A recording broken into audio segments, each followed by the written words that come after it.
Washington DC থেকে আমি দস্তগীর জাহাঙ্গীর আপনাদের সামনে নিয়মিত স্টেট ডিপার্টমেন্ট এবং হোয়াইট হাউস থেকে নিয়মিতভাবে উপস্থিত থাকার সর্বদাই চেষ্টা করি। যখন বিভিন্ন প্রশ্ন বাংলাদেশ নিয়ে যখন কোনো ধরনের প্রশ্ন আমরা উত্থাপন করতে পারি, তখন সেই বিষয় নিয়ে আমি নিজেই অ্যানালাইসিস করার জন্য আপনাদের সামনে উপস্থিত হই।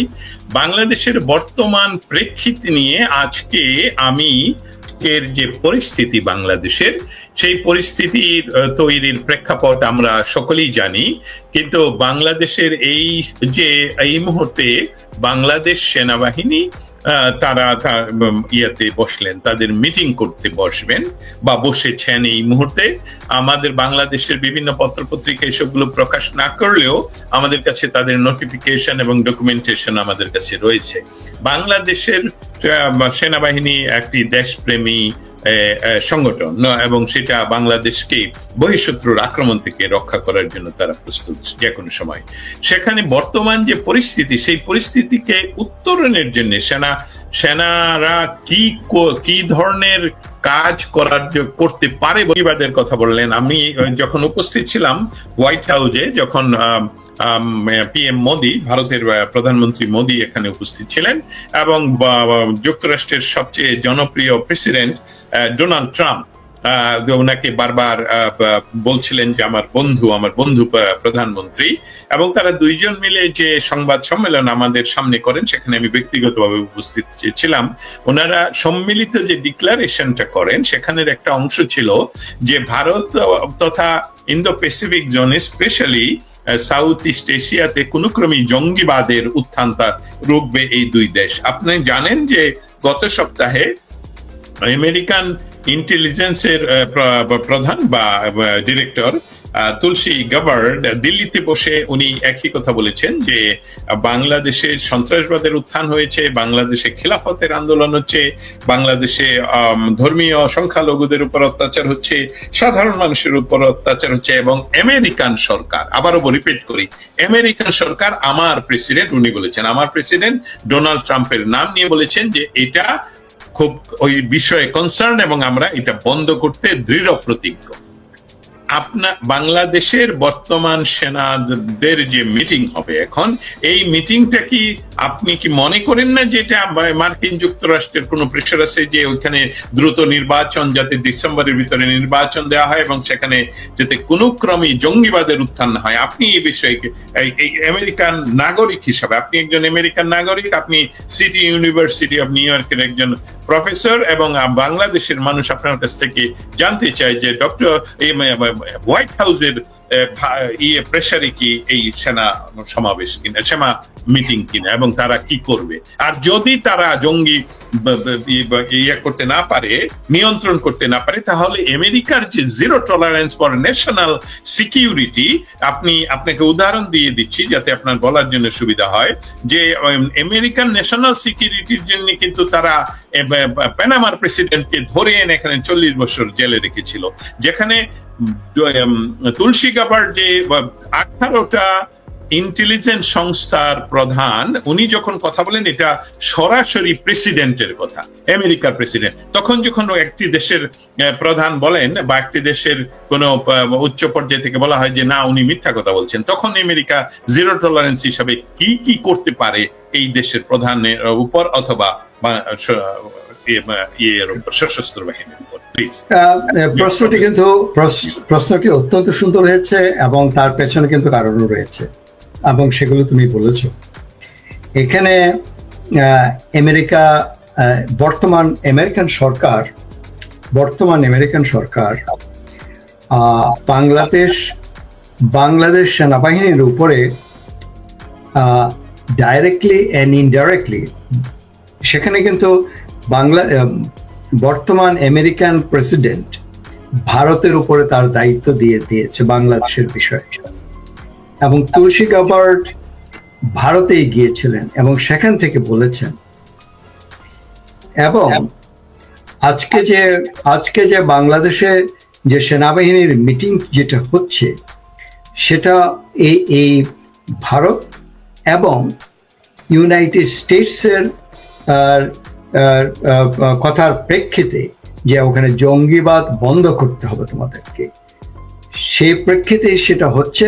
এবং আজকে রাতে মানে বাংলাদেশের 24 তারিখে রাতে আমেরিকার আরো 3জন সেনাবাহিনীর লোক, তার সেনাপ্রধান লোক, তারা বাংলাদেশ সেনাবাহিনীর সাথে দেখা করবে। এটা হবে আজকে বাংলাদেশ সেনাবাহিনীর যে মিটিং হচ্ছে তারপরে হবে। অবশ্যই তারা ব্রিফিংটা জানে এবং তার পরিপ্রেক্ষিতেই তারা আজকের বাংলাদেশ সেনাবাহিনী তাদের কথা বলবে। কিন্তু বাংলাদেশ সেনাবাহিনী একত্রিত নয়।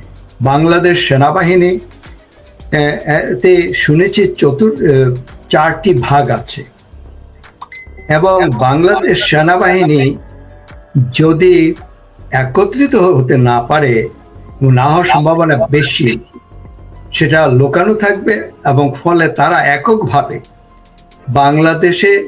বাংলাদেশ নিয়ন্ত্রণ করতে পারবে না।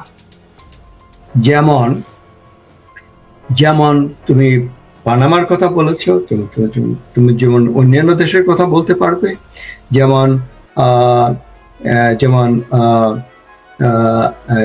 ইউক্রেনের কথা বলতে পারবো, যেমন গ্রানাডার কথা বলতে পারবো। সেখানে যেমন আপনি যখন ইউক্রেনের কথাটা নিয়ে আসলেন, আমি সেখানে আপনার সহযোগিতা করার জন্য বলছি। ইউক্রেনের প্রেসিডেন্ট জেলেনস্কি যখন হোয়াইট হাউসে ছিলেন, সেই মিটিংয়েও আমি ছিলাম উপস্থিত।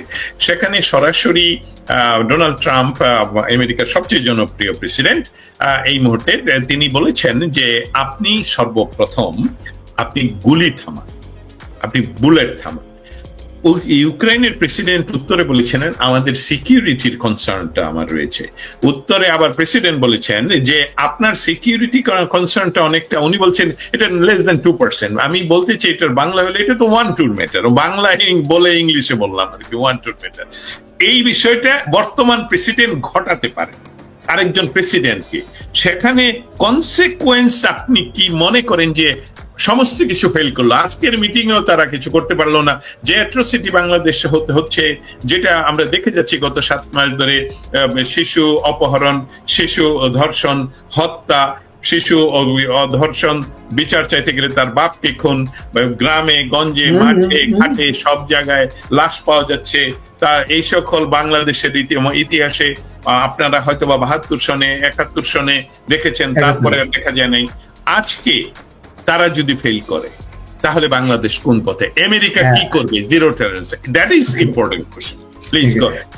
তোমাকে বলি, মানে এই দর্শকদের জানার জন্য বলে, আমার ভাই বোনরা কিন্তু রাতে বাড়ি থাকতে পারছে না বাংলাদেশে, এবং তারা কেউ সরকারি কোনো রকমের, তারা কোনো ইলেকটেড গভর্নমেন্ট ছিল না, তারা কেবলমাত্র মুক্তিযুদ্ধের সমর্থক ছিল।